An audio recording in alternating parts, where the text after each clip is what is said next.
السلام عليكم ورحمة الله.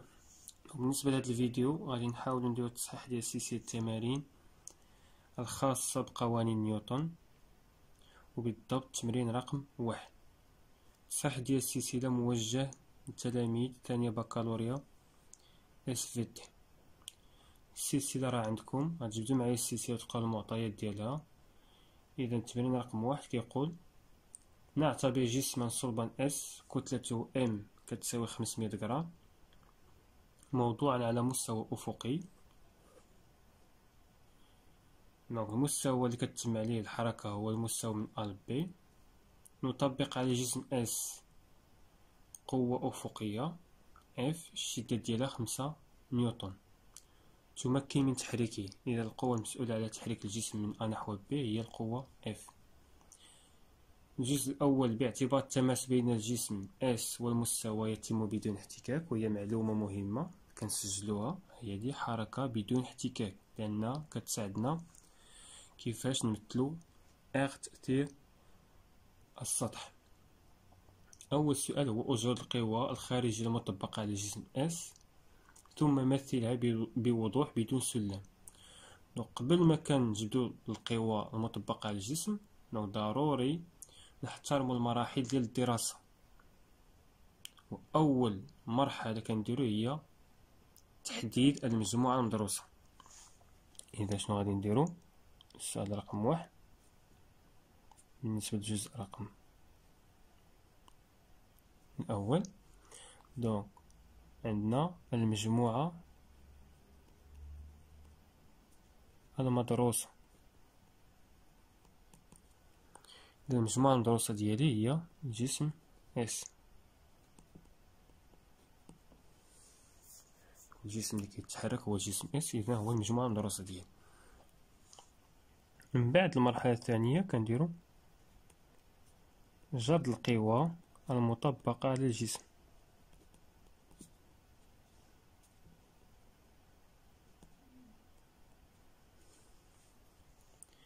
إذا القوى المطبقة على الجسم S هي كاينة عندنا P وزنه، عندنا R تأثير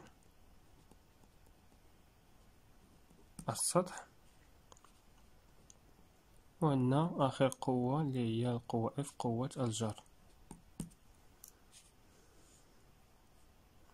مطلوب مني أنني نمثلها بدون سلم.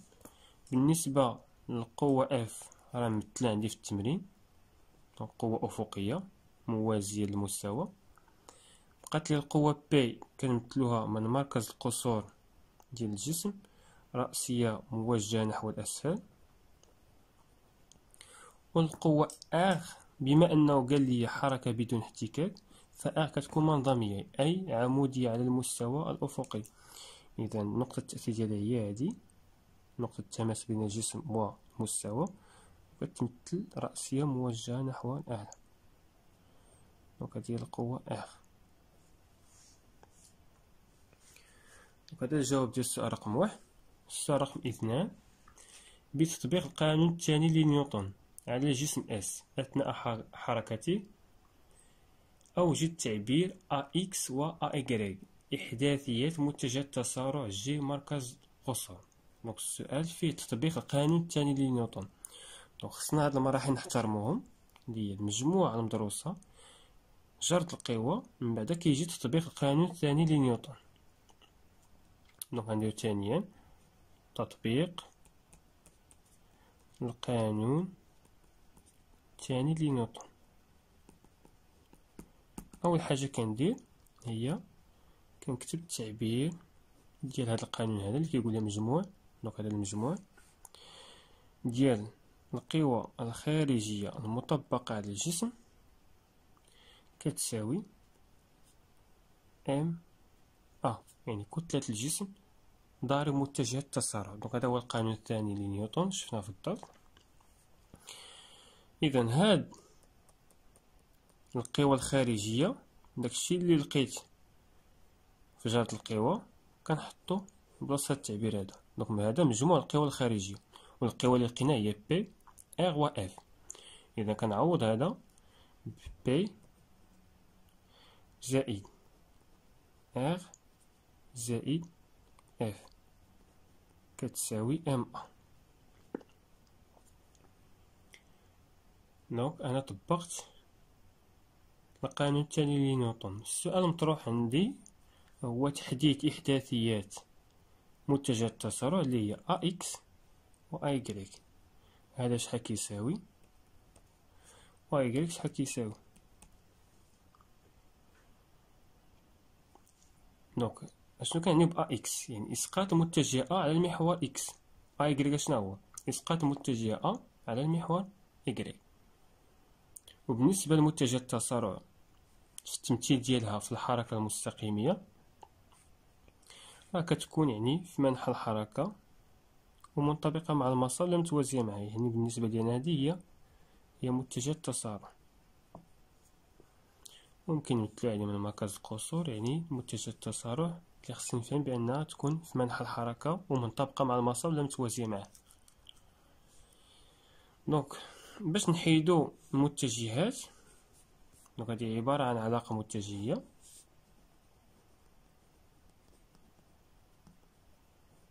دونك باش نتخلص من هاد المتجهات هادو كندير اسقاط على اش؟ على المحورين اكس و اي. غادي نبداو بالاسقاط. هذه هي المرحله دونك اللي كتجي من بعد تطبيق القانون الثاني لنيوتن، هو الاسقاط. دونك الاسقاط ديال العلاقه المتجهيه على المحور او اكس اولا او اي. دونك خصني نمثل المحور او اكس و او ايكغيك. دونك او اكس، دونك اكس هو هذا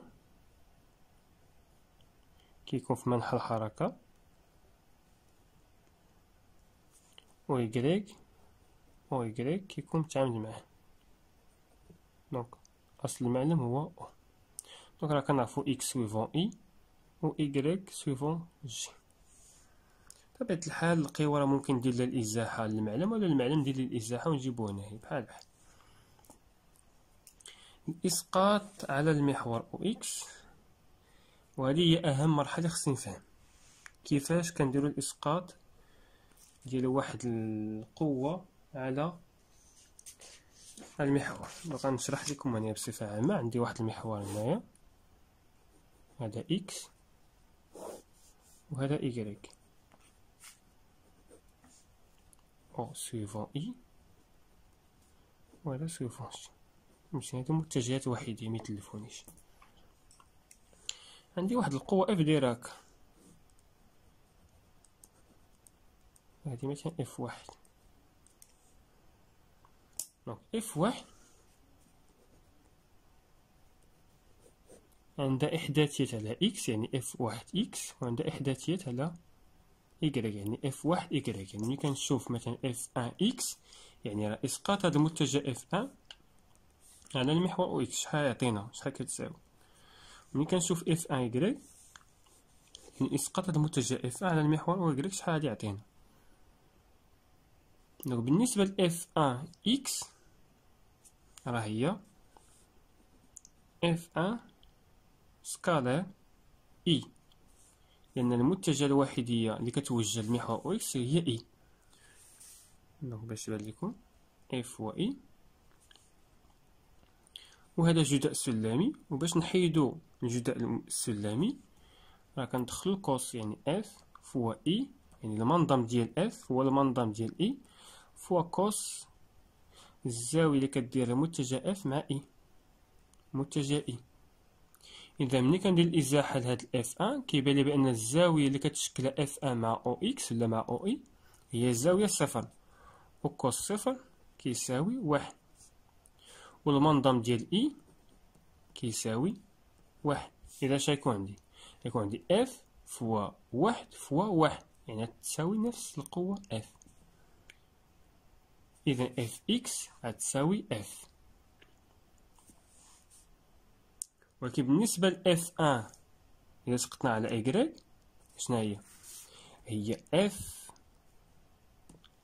سكالار، يعني جداء سلامي، فوا جي، لأن المتجه اللي كتوجه أو إيكغيك هي جي. إذا اش غيكون عندي اف الشدة ديالها فوا المنظم ديال جي فوا كوس الزاوية اللي كديرها اف مع جي.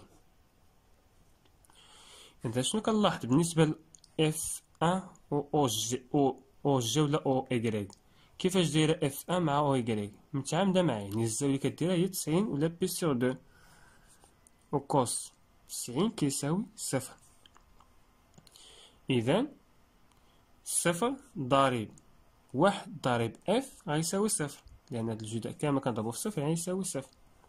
إذا اف ان إيكغيك غيساوي صفر. واضح؟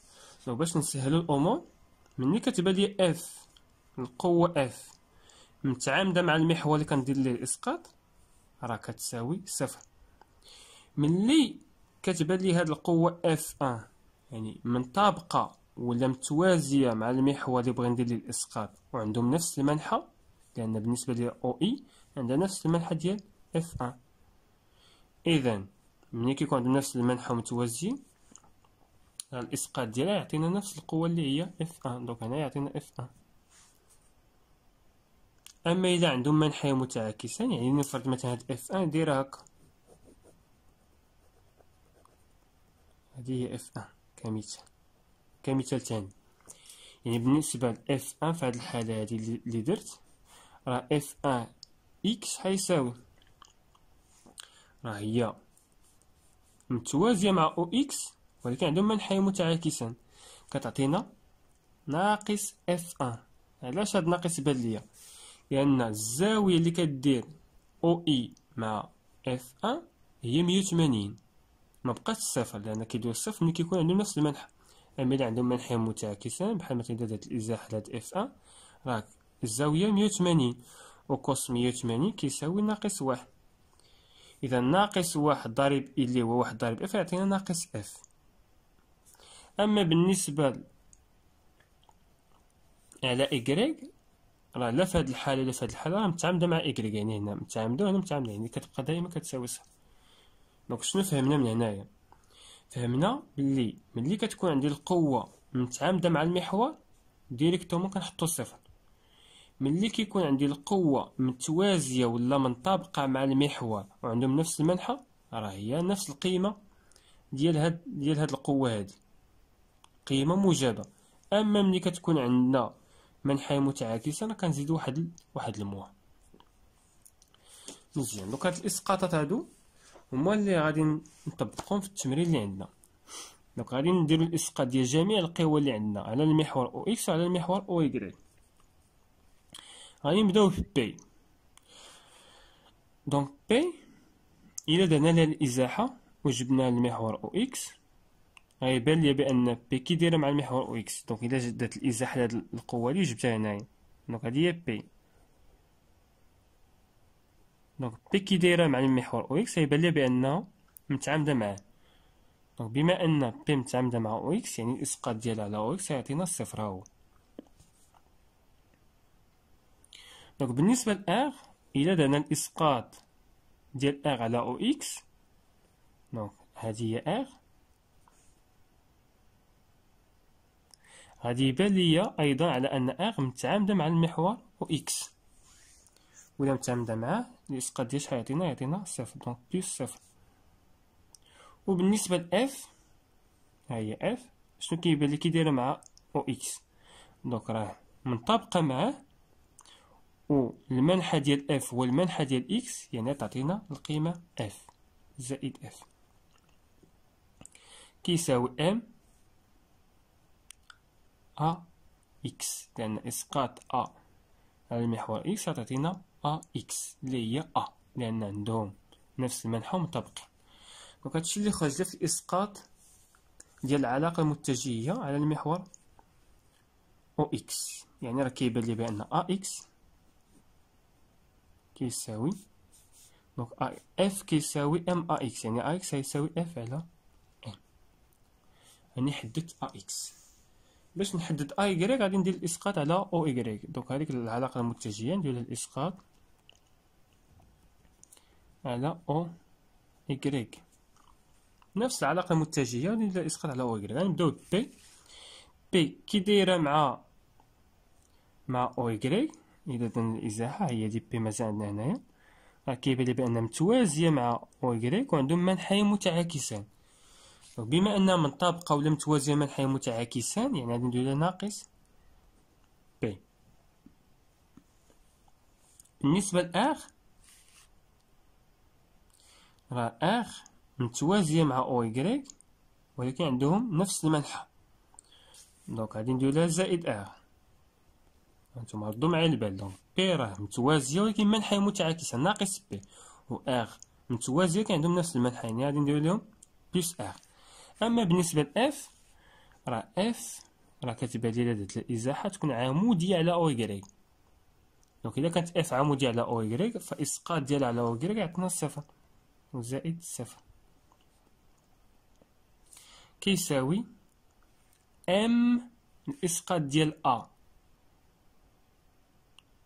على المحور أو إكغيك، ها هي دي أ، راه أ تقريبا عندها بحال إف يعني منطبقة مع المسار و في منح الحركة، دونك الإسقاط ديالها على أو إكغيك يعطينا صفر، لأن إلا درنا الإزاحة لأ هنايا يبان لي بأن أ عمودي على أو إكغيك إذا كيساوي صفر.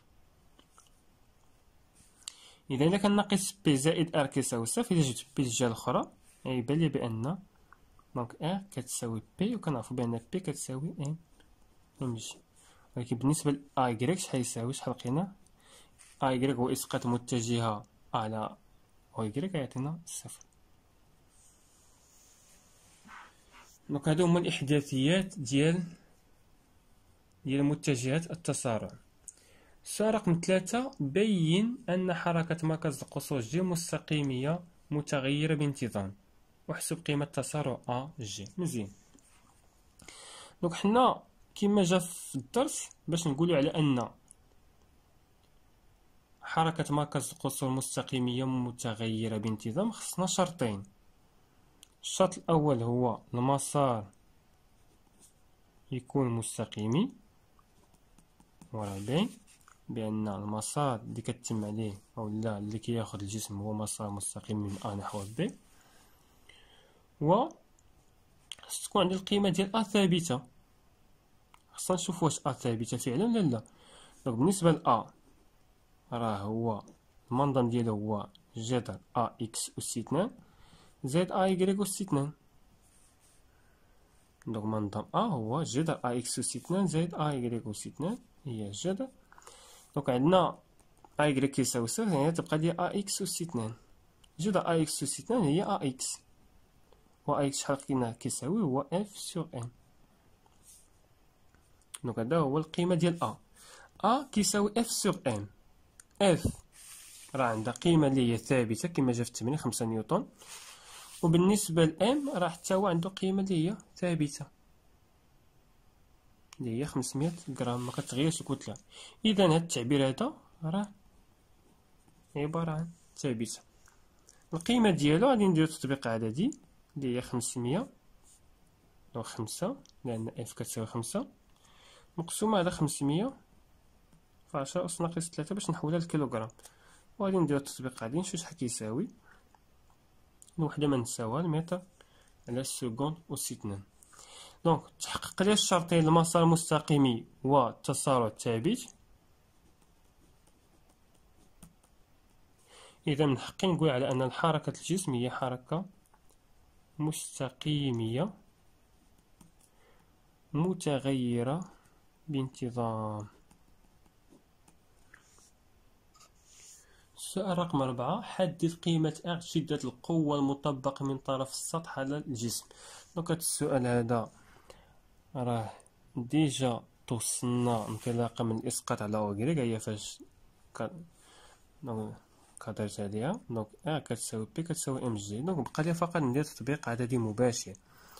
دونك ار كتساوي بي كتساوي ام جي، دونك ام هي 500 غادي نضربها في 10 ناقص 3 باش نحولها لكيلوغرام، وغادي نديرو تطبيق عددي. دونك الوحدة نيوتن. السؤال رقم 5، حدد طبيعة حركة الجسم اس بعد حذف القوة اف. دونك السؤال هو ملي كنحيدو هاد القوة اف كيفاش غتولي عندي طبيعة الحركة ديال الجسم. إذا إلا حيدنا القوة اف شنو غيكون عندنا؟ غيكون عندنا جسم مطبق عليه قوتين اللي هي القوة بي، وعندنا حركة بدون احتكاك يعني القوة ار. هذا الجسم في توازن، يعني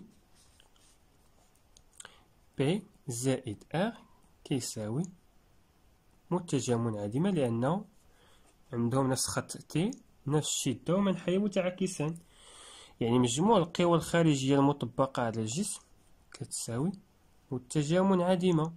وهذا فاش كيفكرنا في القانون الأول لنيوتن. دونك القانون الأول لنيوتن كيقول لي بأن ملي كيكون عندنا جسم اس المجموع القوى المطبقة عليه كيساوي متجهة منعدمة، عندنا حالتين، يا اما هاد الجسم في حالة سكون، او لا الا كان في حركة راه غادي يكون عندنا يعني الحركة ديالو حركة مستقيمية منتظمة، يعني السرعة كتكون ثابتة. اذا عندي الحق ان نقول طبيعة الحركة هنا لانه سولني على الحركة، غادي نقول حركة مستقيمية. علاش قلت مستقيمية؟ لان المسار مستقيمي. منتظمة لأن السرعة كتكون ثابتة، وهادشي كنستنتجو حسب القانون الأول لنيوتن. ملي كيكون عندنا جسم في حركة ومجموع القوى الخارجية المطبقة عليه كيساوي متجهة منعدمة، راه كتكون الحركة ديالو حركة مستقيمية منتظمة، أو لا كيكون في حالة سكون. إذا أهم حاجة لحد الآن هو نعرفو المراحل ديال دراسة حركة جسم صلب، وخصنا نحترموهم يعني في الامتحانات الوطنية. وأول مرحلة هي تحديد المجموعة المدروسة، ثاني مرحلة جرد القوى، من بعد تطبيق القانون الثاني لنيوتن. المرحلة اللي تابعها هو اعتبار واحد المعلم ديال الإسقاط نعتبره جاليليا، ويتم الإسقاط ديال العلاقة المتجهة اللي توصلت ليها على المحاور اللي عندك، المحور أو إكس المحور أو إكغيك، ولا عندنا يعني حركة في الفضاء كنزيدو المحور أو زد. المرحلة الثانية في التمرين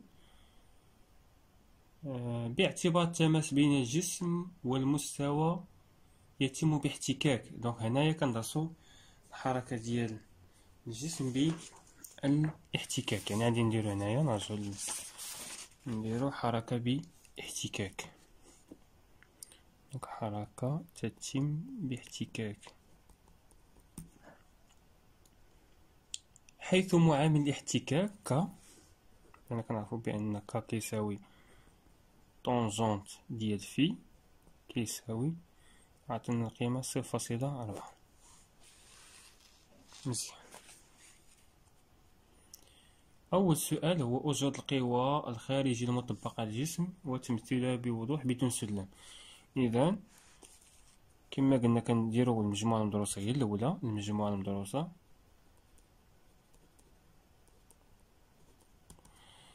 دونك هي الجسم اس، كيبقى عندنا نفس القوى دونك اف ولا بي ار و اف.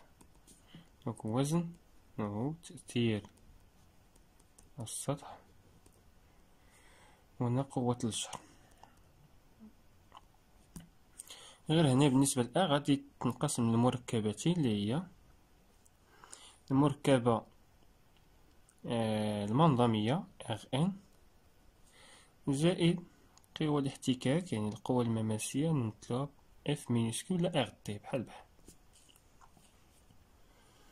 دونك تمثيل هاد القوى دونك F كما قلنا ديجا مثلها P دائما من مركز القصور موجهة نحو الأسفل، وغتكون عندنا R مركبة يعني قلنا كتنقسم مركبتين، المنظمية هي هادي Rn دونك دائما كتكون عمودية على المستوى الأفقي، هادي Rn، والمماسية كتكون يعني مماسة للمسار وعكس منحى الحركة. دونك عندنا منحى الحركة هو هذا، يعني تكون هي معاكسة، يعني هذا هو قوة الاحتكاك F. و ار غتكون هي المجموع ديالها.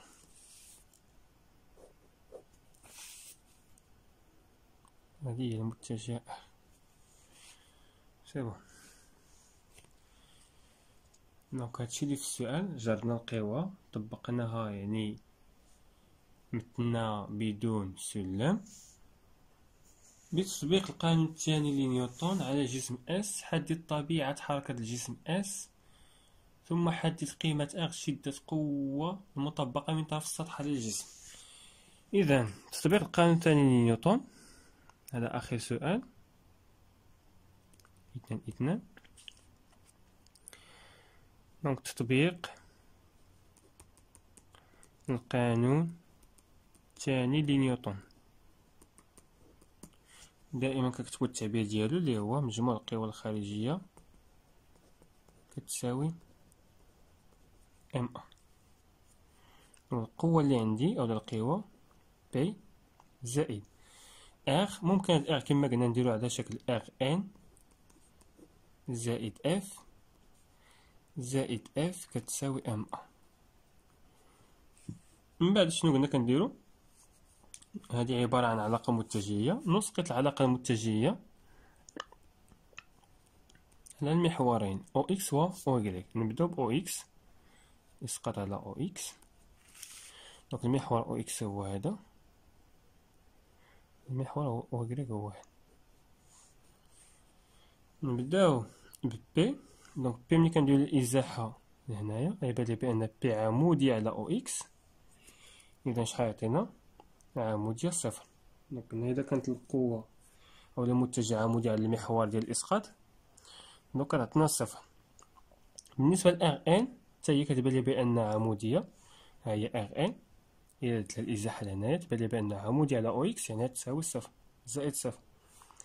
بالنسبة ل اف، إلا درنا الإزاحة غتبان لي بأنها منطبقة مع أو إكس، ها هي اف، درت لها الإزاحة جبتها هنايا، منطبقة عند منحين متعاكسان مع أو إكس، يعني تعطينا ناقص اف.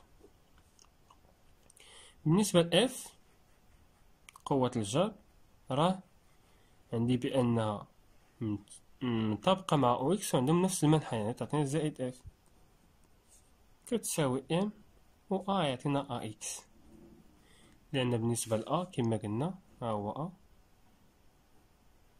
نمثلو هنايا ا راه يعني منطبق مع او اكس وعندهم نفس المنحنى، تعطينا ا اكس. إذا بالنسبة ل ا اكس شحال تساوي؟ نقسم هنا على ان وتعطينا اف، ها هي دي ناقص اف قسمتها على ام، هذه هي القيمة ديال ا اكس. وكما كيبان لي هنا لأن ا إكغيك غنلقاو كيساوي صفر، بالنسبة ل ا اكس راه هي ا، يعني ا كيساوي ا اكس كيساوي اف ناقص اف على ام. اف ثابتة، قوى الاحتكاك عندها يعني الشدة اللي هي ثابتة، ام ثابت، يعني هاد التعبير هذا كامل عبارة عن كونستون. لقيت التسارع ثابت وعندي المسار مستقيمي، يعني شنو كنقول على الحركة؟ حركة مستقيمية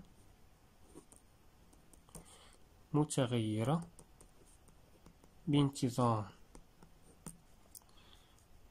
لماذا؟ لأن قلنا مسار مستقيمي و ثابتة. مزيان. طالبين منا القيمة ديال اغ. لو بغاو القيمة ديال اغ، يعني باش نحددو القيمة ديال اغ غندير الإسقاط على او إكغيك. الإسقاط على او إكغيك شنو يعطينا؟ دونك بي، نرجعو للشكل، بي الإسقاط على او إكغيك دونك متوازية معاه أولا مطابقة معاه عند منحى متعاكسين، يعني ناقص بي. بالنسبة ل ار ان دونك متوازية مع او إكغيك وعندهم نفس المنحى، يعني زائد ار ان. كيبقى ليا اف راها متعامدة مع إكغيك، وحتى اف ماجيسكيل حتى هي راه متعامدة معاه، يعني اف مينيسكيل و ماجيسكيل بجوجهم متعامدين مع المحور او إكغيك، يعني بجوج ما يساوي صفر. دونك زائد صفر زائد صفر كيساوي ام ضارب ا إكغيك إيكغيك متعامد مع يعني متجه عمودي على المحور أو إيكغيك، دونك تاهي تساوي صفر، يعني ار ان غيساوي بي غيساوي ام جي. وغندير التطبيق غادي نشوف شحال كيساوي وحدة نيوتن. دوك المطلوب هو التعبير ديال ولا القيمة ديال ار، و ار كتساوي جذر ار ان زائد اف. دونك ار ان أس 2 اف أس 2. دونك ار ان القيمة ديالها هي ديال القاع هنايا، نديرها أس 2 زائد اف مينيسكيل قوى الاحتكاك. دونك مناش غادي نجبد القيمة ديال اف، غنجبدها من العلاقة اللي عطاوني هنا في الأول اللي هو ك طونجونت في زاوية الاحتكاك. وشنو هي زاوية الاحتكاك؟ هي الزاوية التي يشكلها المنظم ار ان مع القوة ار، هذه هي زاوية الاحتكاك. وكا ملي كنقولو طونجونت في راه هو المقابل على المحاذي. المقابل هو اف، يعني شدة القوة اف، المقابل المحاذي هو ار ان كيساوي 0.4. إذا إلا بغينا نلقى هنا اف شحال كيساوي، راه هي 0.4 ضارب ار ان.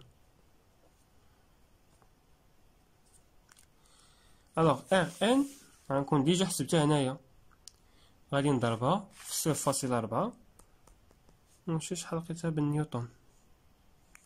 من بعد ملي كنلقى القيمة ديال ار ان والقيمة ديال اف، راه كندير تطبيق عددي مباشر وكنلقى في الأخير القيمة ديال ار اللي هي شدة القوة المطبقة من طرف السطح على الجسم، الوحدة ديالها نيوتن. دونك هادشي اللي في التمرين رقم 1 بالتوفيق إن شاء الله.